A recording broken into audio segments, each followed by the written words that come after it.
it's John with SQL. And in this tip, we're going to talk about cumulative updates. And so if you're not familiar with cumulative updates in SQL Server, it's how Microsoft updates SQL Server on a regular ongoing basis.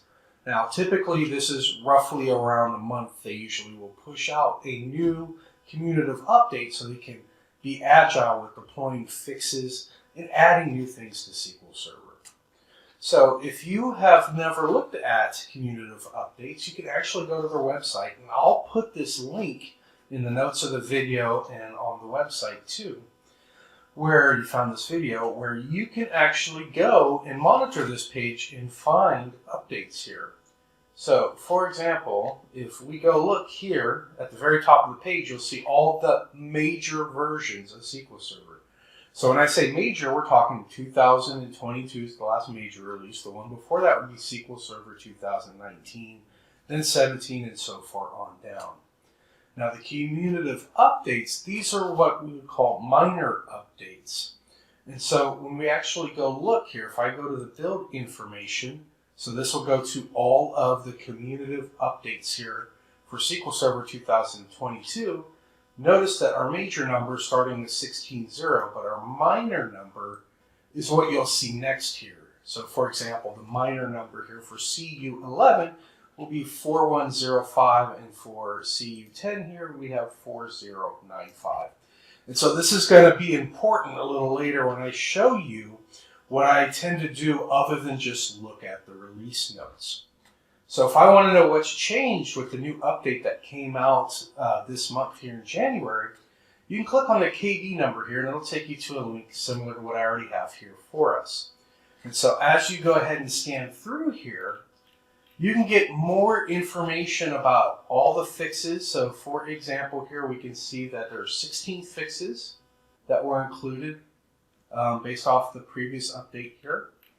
And it'll go through and give you some details about those so you can see what was fixed. If they have anything new in here, it'll be listed as well.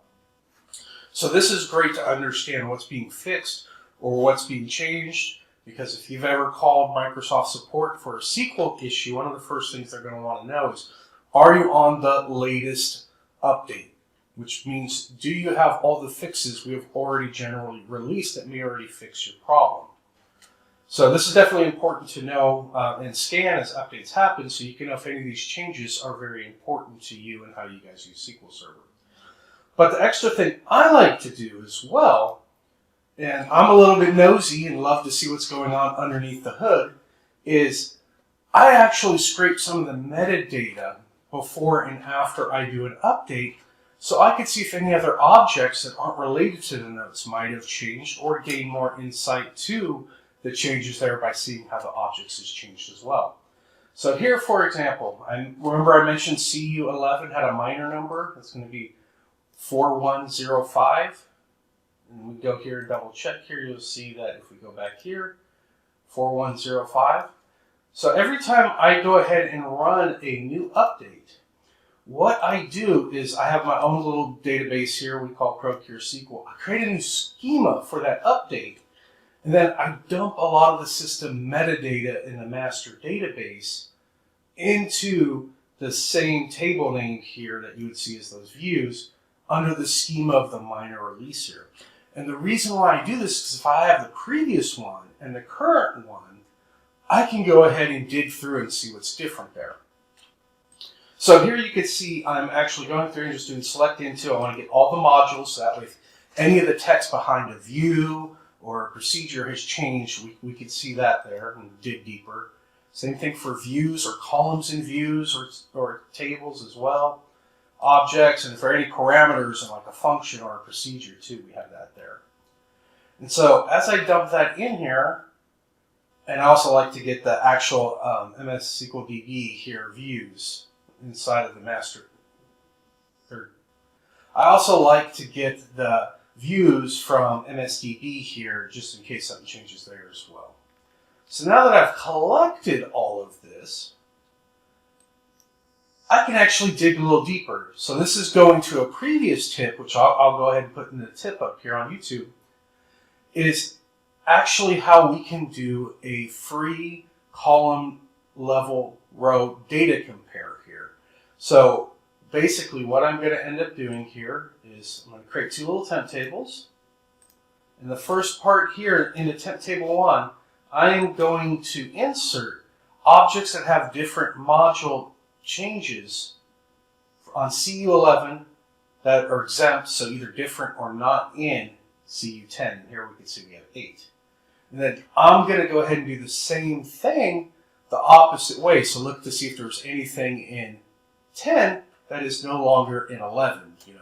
This would be, for example, something that might have been removed. So we'll go ahead and do that there. And you see 0. And now I'm just going to union all of them so we can see what has changed here. And when I do that on the module level, we're going to see here that we actually have quite a few new objects that are related to external governance. So I find this to be very interesting for me because if we go back over to our notes here and you search for external or governance, we're not going to find anything in here. So you could already see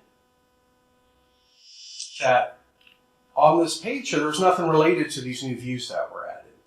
So I always find that interesting, and sometimes you'll get some insight into some newer stuff that might be coming down the pipe that isn't even released yet in the CU, but objects are already being set up for it in a future one.